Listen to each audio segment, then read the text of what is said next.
Thank you very much. So yes, as you said, I work in DCMS, the Department for Culture, Media and Sport. So we're a government department. We're part of the civil service. The civil service is independent of politics. We are impartial. So we serve whichever ministers, whichever government the people elect. So it's a crucial part of the civil service that we're impartial. The ministers and the government set the goals, the objectives, the strategy, what they want to achieve. Our task as civil servants is to try to translate that into reality. So there are lots of different roles within DCMS, including policy development, implementation of policy, taking legislation through Parliament, supporting ministers more generally, engaging with stakeholders. In the Arts, Heritage and Tourism Directorate, of which I'm a member, we have, well, as it says, arts, heritage, tourism, but also libraries, cultural diplomacy, and the museums and cultural property team, which is what I'm a member of. And in terms of our museums, we provide direct funding to 15 of the largest museum groups. So here we're talking about Tate, British Museum, National Gallery, National Museums Liverpool, and quite a few others as well. So they're arm's length bodies of DCMS. And we also provide funding through the Arts Council, for example, and sometimes through Historic England to support the wider museum sector and also to support the wider culture and heritage sector as well. The specific area I'm working on at the moment is restitution. So looking at claims for objects that were taken from other countries, claims for them to be returned. The Parthenon sculptures is the one, Parthenon sculptures stroke Elgin marbles, as it's often called. That's kind of like the biggest one. That's actually quite a lot. It's kind of like the former colonial legacy. And I also work on the treasure system, which is when metal detectorists go out and they find something which is gold or silver or of significance, they have to report it. And I work very closely with the British Museum on that. Fascinating area, loads of different roles within our area.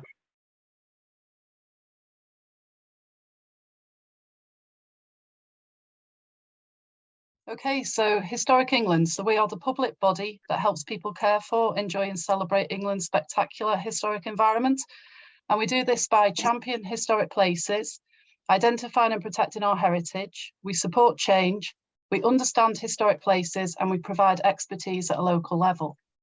Now, by standing up for historic places, everyone from individuals and communities to government and major landowners, we can look after and care for heritage. We make sure people understand and appreciate the benefits England's heritage brings and why it should be respected, cherished and enhanced as part of the very soul of our nation.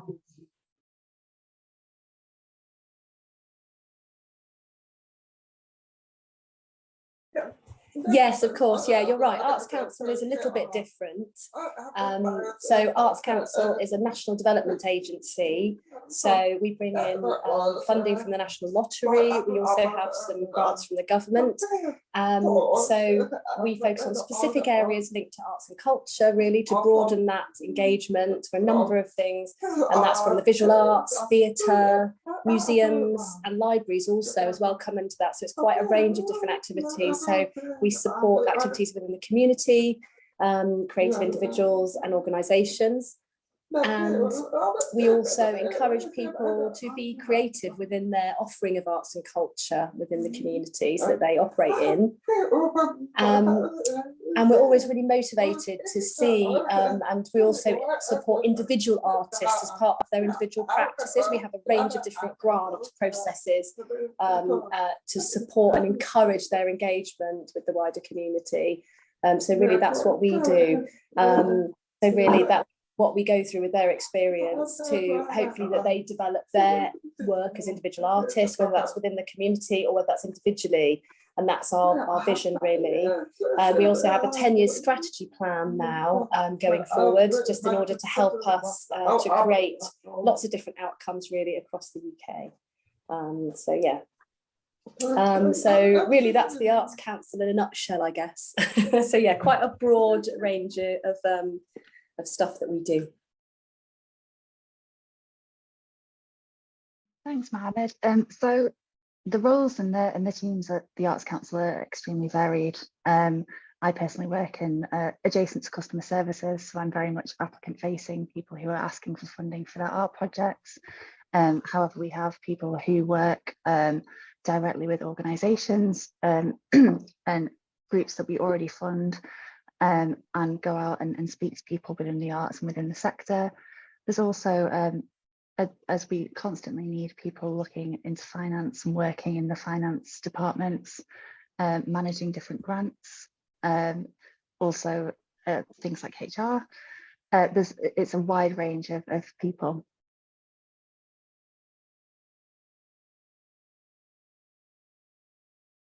Yeah, it's similar in a lot of ways, but we've got really broad differences with our vacancies. So we have stuff like in archaeology, like marine archaeologists, maritime archaeologists, archaeological advisors and conservationists.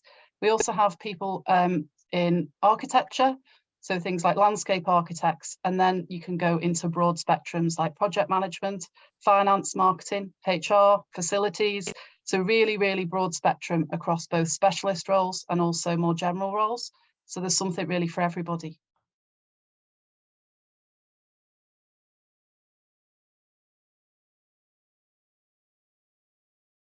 So it's similar to others have said, we have a real mixture of both the specialist type role and then policy roles or generalist roles, which can be a bit confusing to people outside.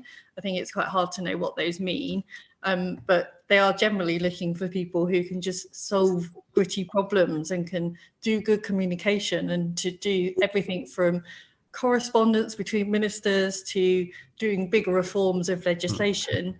But we also then have, as others have said, HR functions, finance functions, or broader policy roles that might on the basis look like they aren't necessarily linked to arts, heritage and culture. But like my role covers the lottery, and the lottery does one of the major funders of this sector. So even the broader department all has a connection with this area of work. So whilst the kind of jobs might not look on the face of it like they're directly relation, then they do, and there's always connections within the wider DCMS.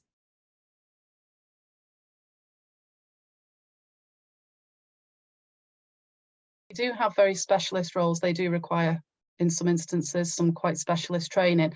However, we have really great early career path routes. So people can join us for things like apprenticeships, for work experience, and potentially start out and take that route.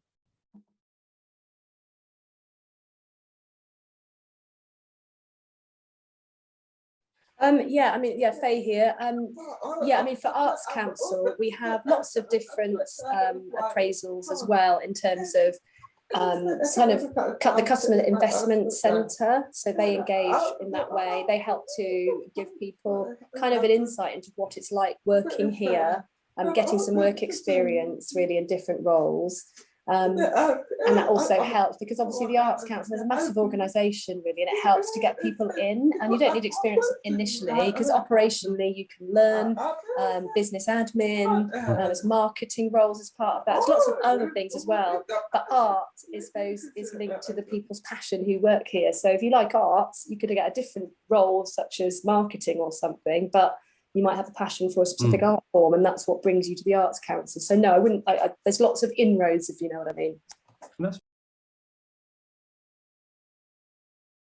Well, I previously worked in advertising, so I used to work in sales, and I was looking for an opportunity which would work around my work-life balance because I have small children, and an opportunity came up to work in the recruitment team, HR team at Historic England. So I sent in my application and was successful.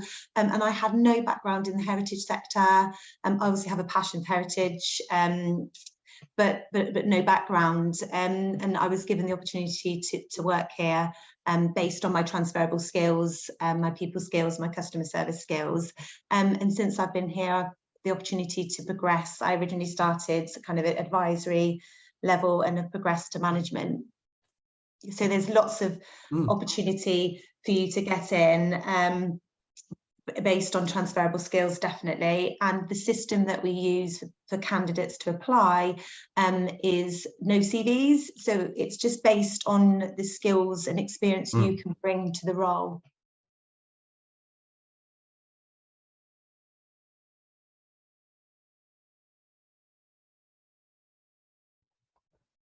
Yeah, hi everyone. It's really nice to meet you this afternoon. Yeah, to give you a bit of a potted history about how I've come to be where I am. I moved from Canada in 2005 to Newcastle to do an MA in Heritage Education and Interpretation. Took sort of various short-term contract roles in the heritage sector. Did a PhD in art history. And then, you know, we've discussed in this call sort of work-life balance. I had my eldest daughter halfway through the PhD and my youngest daughter immediately after. So we kind of decided between my husband and I that one of us would stay home for a period of time, which I chose to do until my youngest went into full-time education. At that point, I was looking for stability, flexibility, and balance, sort of that family work balance. And just to describe a bit about my circumstances. So I have cerebral palsy, and I use a walking frame to get around, to be mobile.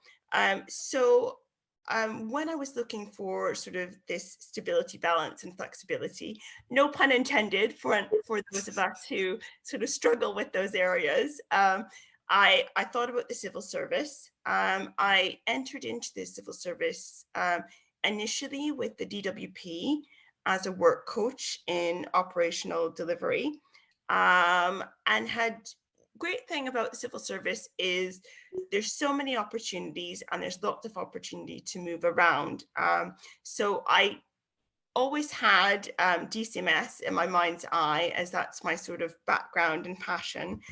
So I saw an opportunity to move across to the data protection team, which I did do for just over a year. And then an opportunity came up on the domestic cultural property team through an expression of interest. So one of the things to note about the civil service is, generally speaking, people do have the opportunity to move around quite a lot. There are formal interview processes that you can go through, but oftentimes when you've joined a department, you will see expression of interest option as well, which is a more informal process for moving into different roles. And I guess just to comment as well, you might find when you're looking at civil service jobs through the job portal, which is Civil Service Jobs, there's a focus. It's a very, it is kind of a different process for applying and interviewing, because the civil service has a sort of framework of behaviors, and I'll just pop that in the chat. Yeah. Because you will find with the application process, you may be asked to submit a CV, you may be asked to create sort of statements for various behaviors. So I could go on to talk a bit more about transferable skills if there's time, but conscious I don't want to take up too much time.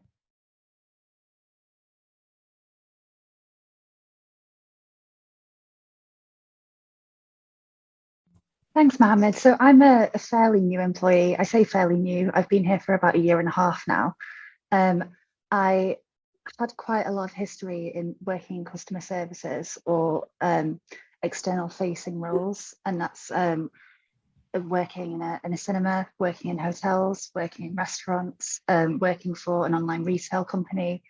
But I also have an art degree, and so I was very, very passionate about the arts. And when this job vacancy came up, I thought that sounds incredible. That sounds amazing. It was a more specialised role than I'd previously even applied for, never mind had, which was slightly intimidating. And I was intimidated by the Arts Council a little bit. And it took me a little bit of time to actually believe me. gain that confidence to apply. And what I ended up doing is actually having a look back at my transferable skills and actually going back and thinking about very specific instances, because I work in accessibility within the Arts Council, thinking about when I've been speaking to and supporting and helping maybe disabled people that I'd come across in my last few jobs. So picking apart at what good customer service was to me, and actually having those very, very specific examples. So you know, helping a gentleman with dementia work out how to actually operate his phone, help somebody who was visually impaired navigate the cinema, ensure that their audio description device was working, even speaking to people in a restaurant if they have allergies, and double and triple checking and making sure that they're okay, and then actually picking apart those and kind of where were my skills there. So empathy, communication, maybe de-escalation if somebody was upset.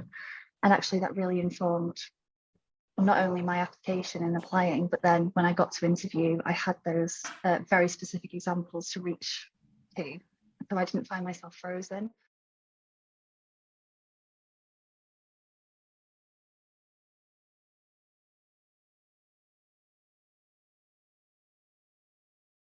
So I have a condition called dystonia, which is very similar to cerebral palsy. And generally the civil service is as flexible as you would hope that most employers are, but there is a vast range of support. Flexible working is one of the more obvious ones, and it's certainly one that I use. I have every Wednesday morning off, and even though I run quite a big team, I'm still able to do that most of the time. But we have a range of support adjustments and things like that. I would say it's not perfect, as with any organisation. We do work in old buildings on Whitehall a lot of the time that aren't the most accessible. We're a small department, so our systems aren't always as quick to be able to enable everything. But one of the benefits of being a small department is we're able to kind of shout quite quickly to the top if something is going wrong. And certainly that's my role as a champion. It's not just to live it myself, but also to make sure that if the computer says no at some point, we've got people that can kind of try and unblock those systems. But there is a vast range of adjustments that should all be explained in the civil service jobs on application forms. But I would always hope that we're able to say yes to people and to explore any options that people want to bring, and just make sure that we can give an environment where people can really thrive.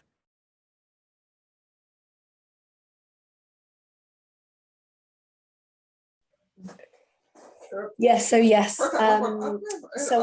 worked for Arts Council England altogether for about 13 years. And yeah, I've had a lot of support. They have a reasonable adjustment policy, which has helped me to be with flexible working. I've also had support for a lot of different interpreters that I've needed throughout. So that's obviously been something I've used a lot.